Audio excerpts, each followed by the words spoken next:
बिस्मिल्लाहिर्रहमानिर्रहीम। Welcome to research pedia channel. दोस्तों, आज हमारी जो डिस्कशन है वो रिसर्च फैक्ट शीट की प्रेपरेशन के हवाले से है कि अगर हम रिसर्च आर्टिकल लिख रहे हैं, थीसिस लिख रहे हैं या रिसर्च प्रोजेक्ट बना रहे हैं, तो रिसर्च फैक्ट शीट का क्या रोल होता है for the effective preparation of your research paper, your research project, your research thesis. ठीक है, अगर आप एक फैक्ट शीट बना लेते हैं तो उसकी मदद से आप इंट्रोडक्शन, लिटरेचर और मेथडोलॉजी कितना इजीली लिख सकते हैं। ना सिर्फ ये चीज़ें बल्कि आप जो है इंटरप्रिटेशन में जिसको हम रिसर्च कंसिस्टेंसी कहते हैं वो भी इजीली आप चेक कर सकते हैं। तो आज की इस वीडियो के जो कंटेंट्स हैं वो ये हैं कि रिसर्च फैक्ट शीट होती क्या है, बेसिक इसके एलिमेंट्स क्या हैं, क्या क्या चीज़ें हम इसमें शामिल करते हैं, ऑप्शनल एलिमेंट्स क्या हैं। अगर आप कोई एंड नोट का सॉफ्टवेयर या मेंडले का सॉफ्टवेयर जो है वो इस्तेमाल नहीं कर रहे तो आप ऑप्शनल एलिमेंट्स को यहाँ पर किस तरह से इस्तेमाल करेंगे। फिर फैक्ट शीट का फॉर्मेट क्या होता है, लाइक अगर आप फैक्ट शीट बना रहे हैं स्पेशली एक्सेल की मदद से, तो उसका फॉर्मेट क्या होता है और किस तरह से वो बनाई जाती है। फिर फैक्ट शीट के जो एलिमेंट्स हैं उनको हम किसी भी रिसर्च पेपर में से कैसे लोकेट करते हैं, कैसे हमें पता चलता है कि इस एलिमेंट की इंफॉर्मेशन यहाँ से मिलेगी, इस एलिमेंट की इंफॉर्मेशन वहाँ से मिलेगी, तो वो कैसे यूज़ करना है। तमाम प्रैक्टिकल प्रोसीजर आपको आज मैं सिखाऊंगा। तो सबसे पहले रिसर्च फैक्ट शीट, इसके मीनिंग और डेफिनेशन की तरफ आता हूँ। सबसे इम्पॉर्टेंट बात जो मैं यहाँ पे बताता चलूँ कि YouTube पे कोई भी ऐसी वीडियो नहीं पड़ी हुई जो रिसर्च फैक्ट शीट बनाने का तरीका सिखाती हो, जिसमें प्रोसीजर बताया गया हो कि आपने किस तरह से रिसर्च फैक्ट शीट बनानी है। सिर्फ फैक्ट शीट की आप डेफिनेशन अगर सर्च करें तो वो मिल जाती है। तो यहाँ पे अगर आप देखें तो फैक्ट शीट से जो है वो जो फैक्ट शीट की एक डेफिनेशन है वो बताई गई है। A fact sheet lists all the key information, facts and figures around a particular topic in a visual manner with the help of files, charts and images। ये फैक्ट शीट की definition है, ये research fact sheet की definition नहीं है। ठीक है, research fact sheet क्या होती है? रिसर्च फैक्ट शीट बेसिकली एक समरी है तमाम इम्पोर्टेंट की पॉइंट्स की, जिन्हें आप एक्सेल के फॉर्मेट में एडजस्ट करते हो ताकि आप हाईलाइट कर सको किसी भी स्टडी के इम्पोर्टेंट पॉइंट्स को। ठीक है, ताकि उसकी मदद से आप साइटेशन कर सको इंट्रोडक्शन में, लिटरेचर में, मेथडोलॉजी में और finding of the study. Basically मैं फैक्ट शीट से मुराद या रिसर्च फैक्ट शीट से मुराद यही लेता हूँ कि आप जिसकी मदद से इंट्रोडक्शन, लिटरेचर, मेथडोलॉजी या फाइंडिंग ऑफ योर स्टडी इनको रिलेट कर सको। ठीक है, उसको मैं रिसर्च फैक्ट शीट कहता हूँ। अब इसके बेनिफिट्स क्या हैं, फैक्ट शीट का फ़ायदा आपको क्या हो सकता है अगर आप फैक्ट शीट बनाते हो। अगर आप फैक्ट शीट को केयरफुली प्रिपेयर करते हो किसी भी रिसर्च स्टडी के लिए, तो आपको ये फ़वाइद हासिल हो सकते हैं कि आप एक रैपिड और इफ़ेक्टिव सीक्वेंस के साथ इंट्रोडक्शन बना सकते हो, आप लिटरेचर रिव्यू बड़ा इफ़ेक्टिवली प्रिपेयर कर सकते हो, आप मेथडोलॉजी बहुत इफ़ेक्टिवली प्रिपेयर कर सकते हो, आप अपने जो रिज़ल्ट्स हैं उनकी इंटरप्रिटेशन में एक लफ्ज़ हम इस्तेमाल करते हैं रिसर्च कंसिस्टेंसी, यानी आपकी फाइंडिंग प्रीवियस रिसर्च स्टडीज़ में से किस किस रिसर्चर के साथ मैच हो रही है। तो वो कंसिस्टेंसी इंटरप्रिटेशन का पार्ट होती है। तो अगर आपने फैक्ट शीट बनाई हुई है तो आपको पता चल जाएगा कि आपके रिजल्ट्स किस किस के साथ मैच हो रहे हैं। ठीक है, अच्छा जी, बेसिक एलिमेंट्स क्या हैं किसी भी जो रिसर्च फैक्ट शीट होती है उसकी बेसिक एलिमेंट्स क्या हैं। तो इसके कुछ मैंने जो डिवीज़न की है, मैंने बेसिक और ऑप्शनल पार्ट्स में इसकी डिवीज़न की है। पहला एलिमेंट होता है ईयर। बेसिकली जिस रिसर्च पेपर को भी आप कोट करना चाह रहे होते हो वो पब्लिश किस ईयर में हुआ है। ठीक है, उसके बाद उस रिसर्च पेपर का टाइटल क्या है, स्टडी का टाइटल। तीसरे नंबर पे वो स्टडी किस कंट्री या रीजन में कंडक्ट हुई है, ये भी चीज़ लिखना ज़रूरी है। उसके बाद चौथे नंबर पे है कि आपकी टारगेट पॉपुलेशन क्या थी, किस सेक्टर के ऊपर वो स्टडी हुई थी, ठीक है, लाइक वो बैंकिंग सेक्टर पे हुई है, लाइक वो जो है वो टूरिज़्म सेक्टर पे हुई है, लाइक वो जो है वो टेक्सटाइल सेक्टर पे हुई है, सीमेंट सेक्टर पे हुई है। तो what was the target population. Country और रीजन में तो इलाका आ जाएगा ना कि किस कंट्री में कंडक्ट हुई है, क्या वो बैंकिंग सेक्टर ऑफ पाकिस्तान है या बैंकिंग सेक्टर ऑफ इंडिया है या बैंकिंग सेक्टर ऑफ यूरोप है, रीजन कौन सा है। जबकि टारगेट पॉपुलेशन में वो सेक्टर है जिसके ऊपर आप स्टडी कंडक्ट कर रहे हो। उसके बाद सैम्पलिंग फ्रेमवर्क क्या है।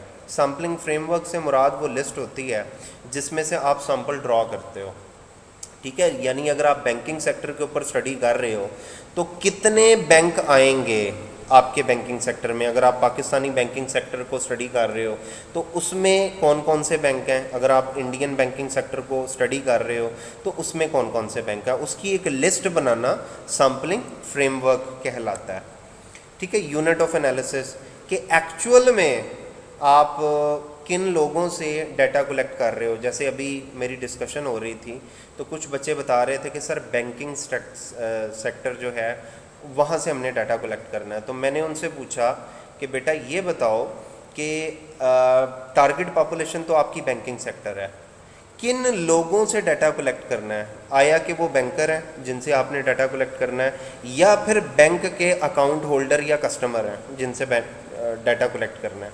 तो यूनिट ऑफ एनालिसिस में हम ये बताते हैं कि एक्चुअल में आपने डाटा कलेक्ट किन से करना है, ठीक है। उसके बाद है यूनिट ऑफ ऑब्जर्वेशन। ये भी बेसिकली यूनिट ऑफ एनालिसिस के ही पार्ट है, लेकिन वो थोड़ा सा ब्रॉडर टर्म होती है यूनिट ऑफ एनालिसिस, जबकि यूनिट ऑफ ऑब्जर्वेशन जो है वो थोड़ा सा नैरो टर्म होती है। यूनिट ऑफ ऑब्जर्वेशन का मतलब ये होता है कि बेसिकली आप जिन लोगों से डाटा कलेक्ट करना चाह रहे हो उनकी किस प्रॉपर्टी को आप इन्वेस्टिगेट कर रहे हो, उनके बिहेवियर को इन्वेस्टिगेट कर रहे हो, उनके रिस्पॉन्स को इन्वेस्टिगेट कर रहे हो, किस चीज़ को इन्वेस्टिगेट कर रहे हो, ठीक है। यानी अगर मैंने किसी पर्सन से डाटा कलेक्ट करना है तो उस पर्सन का एक्सपीरियंस मैं कलेक्ट कर रहा हूँ, उस पर्सन का बिहेवियर कलेक्ट कर रहा हूँ, क्या चीज़ मैं उस पर्सन की नोट डाउन कर रहा हूँ, ठीक है। उसके बाद ऑब्जर्व्ड सैंपल है। आप प्रीवियस रिसर्च स्टडीज़ को जब कोट कर रहे होते हैं तो उसमें उन्होंने सैंपल कितना इस्तेमाल किया था, कितने बैंक, अगर बैंक से डाटा कलेक्ट किया है तो कितने लोगों को स्टडी में शामिल किया गया, मतलब नंबर ऑफ़ ऑब्जर्वेशन आपकी कितनी थी फाइनली प्रीवियस स्टडीज़ में, ठीक है। फिर उनकी प्रॉब्लम स्टेटमेंट क्या थी, किन बेसिस पे उन्होंने अपनी स्टडी कंडक्ट की है, रिसर्च ऑब्जेक्टिव उनका क्या था, क्या मकसद था उनकी स्टडी करने का, रिसर्च क्वेश्चंस क्या थे। अब यहाँ पे एक चीज़ मैं आप लोगों को क्लियर करता चलूँ, problem statement basically base create करती है किसी भी रिसर्च स्टडी को कंडक्ट करने की, ठीक है। और प्रॉब्लम स्टेटमेंट अलाइन की जाती है आपके रिसर्च ऑब्जेक्टिव के साथ। मसलन एक छोटे से बच्चे से पूछा जाता है कि आप बड़े होकर क्या बनोगे, तो वो कहता है मैं डॉक्टर बनूंगा। आप उससे पूछते हो कि तुम डॉक्टर क्यों बनना चाहते हो, तो वो कहता है कि हमारे इलाके में डॉक्टर्स नहीं हैं। जब कोई शख्स, कोई इमरजेंसी किसी शख्स को बनती है, कोई मेडिकल इमरजेंसी बनती है तो उसको लाहौर ले जाना पड़ता है, ठीक है, और जाते जाते रास्ते में मरीज़ एक्सपायर हो जाता है। सो अगर मैं डॉक्टर बन जाऊंगा तो मैं अपने इलाके में हॉस्पिटल बनाकर लोगों की खिदमत करूंगा। अब ये क्या है, ये प्रॉब्लम स्टेटमेंट कहलाएगी, जिसके अंदर पूरा आप रीज़न बता रहे हो कि आप क्यों ऐसा करना चाह रहे हो, ठीक है। जबकि रिसर्च ऑब्जेक्टिव उसका डॉक्टर बनना है, डॉक्टर बनेगा तो मरीज़ों के मसाइल हल करेगा अपने इलाके के मरीज़ों के, ठीक है। तो उन्हीं को फिर ऑब्जेक्टिव को आप क्वेश्चन के फॉर्मेट में लिखोगे तो वो रिसर्च क्वेश्चन बन जाएगा। तो problem statement is basically the basis on which the research objectives are prepare and research question are prepare. तो ये तीन चीज़ें आपस में अलाइन होना बहुत ज़रूरी हैं, ठीक है। तो ये प्रीवियस स्टडीज़ की भी आप चेक करोगे जिनको आप फैक्ट शीट में आप एंटर कर रहे हो कि उनकी प्रॉब्लम स्टेटमेंट क्या थी, उनका रिसर्च ऑब्जेक्टिव क्या था, रिसर्च क्वेश्चंस क्या थे। इसी तरह प्रीवियस स्टडीज़ में डिपेंडेंट, इंडिपेंडेंट, मीडिएटिंग और मॉडरेटिंग वेरिएबल क्या थे। अगर कंट्रोल वेरिएबल भी थे तो वो भी आप नोट डाउन कर सकते हो, including there formulas, including there measurement, ठीक है। इसी तरह प्रीवियस स्टडीज़ के हाइपोथेसिस अगर गिवन हैं तो वो क्या थे, ठीक है, ताकि आप अपने हाइपोथेसिस बनाना आपके लिए आसान हो जाए। अच्छा, उसके बाद आपने ये भी चेक करना होता है कि प्रीवियस रिसर्च स्टडी क्वालिटेटिव थी या क्वांटिटेटिव थी, प्राइमरी थी या सेकेंडरी थी।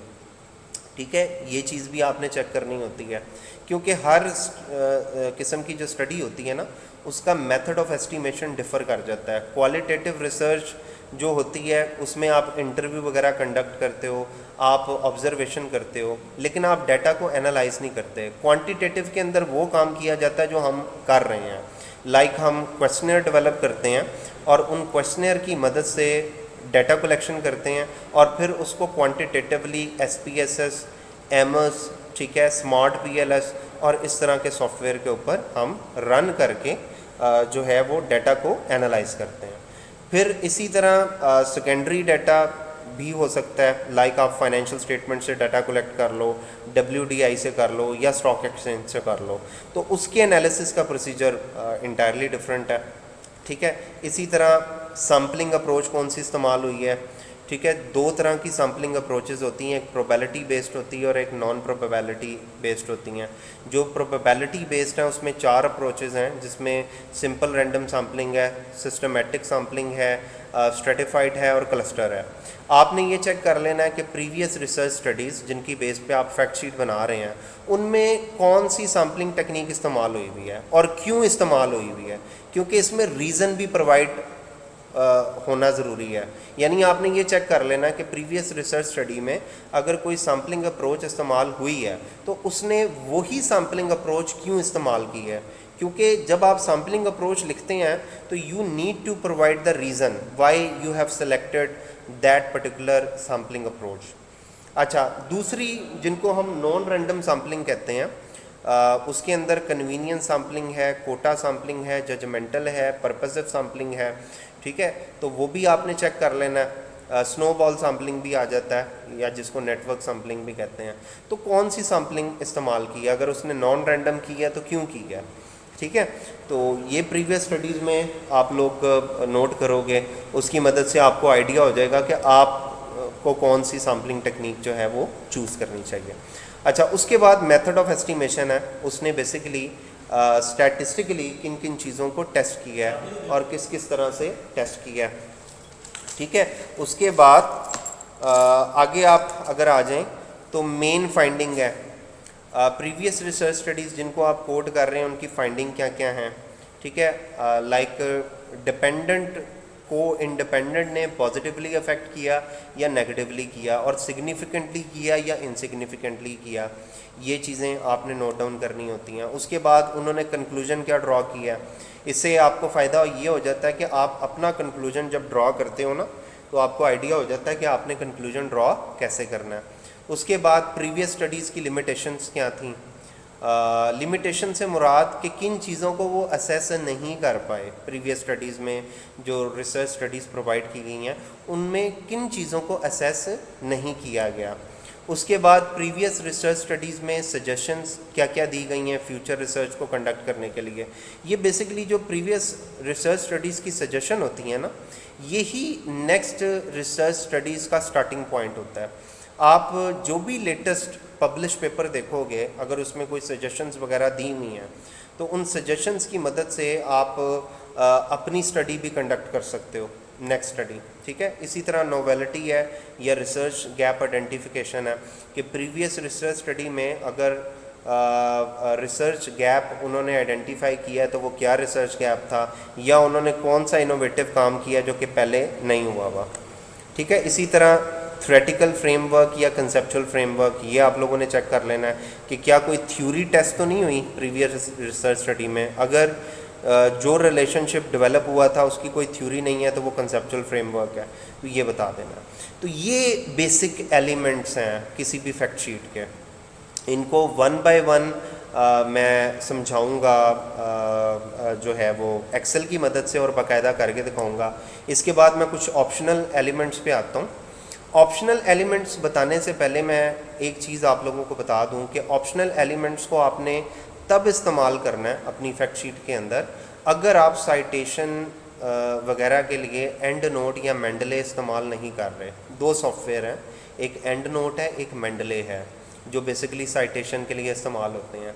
लेकिन इन दो सॉफ्टवेयर की गैर मौजूदगी में अगर आप मैनुअल तरीके से साइटेशन कर रहे हैं तो ऐसी सूरत में आपको ऑप्शनल एलिमेंट्स भी अपनी फैक्ट शीट पर रिक्वायर होंगे, ठीक है, जिनमें ऑथर का नाम है, ठीक है, जर्नल का नाम है, including there page number, issue, volume या DOI है, ठीक है, और इसी तरह पब्लिशर की डिटेल है। ये 3 चीज़ें होती हैं जिनको हम ऑप्शनल कहते हैं। तो ये फैक्ट शीट का फॉर्मेट है, मतलब जो चीज़ें मैंने आपको बेसिक या कंपलसरी एलिमेंट्स में भी बताई थी, उनकी मदद से आप एक्सेल की शीट पे जाके इस तरह से उनकी हेडिंग जनरेट करोगे और उसके बाद 1 बाय 1 पेपर्स की एंट्री करते जाओगे, ठीक है। तो अपनी नेक्स्ट वीडियो में मैं आप लोगों को बताऊंगा कि किस तरह से आप मुख्तलिफ जो एलिमेंट्स हैं किसी भी रिसर्च पेपर के, वो किस तरह से लोकेट करते हो और किस तरह से उसको रिसर्च फैक्ट शीट पे एक्सेल की मदद से एंटर करते हो। तो उम्मीद करता हूँ कि आपको वीडियो पसंद आई होगी। फर्दर प्रैक्टिकल एप्लीकेशन के लिए नेक्स्ट वीडियो को ज़रूर देखिएगा। अगर आपने चैनल को सब्सक्राइब नहीं किया हुआ तो चैनल को सब्सक्राइब भी कीजिएगा।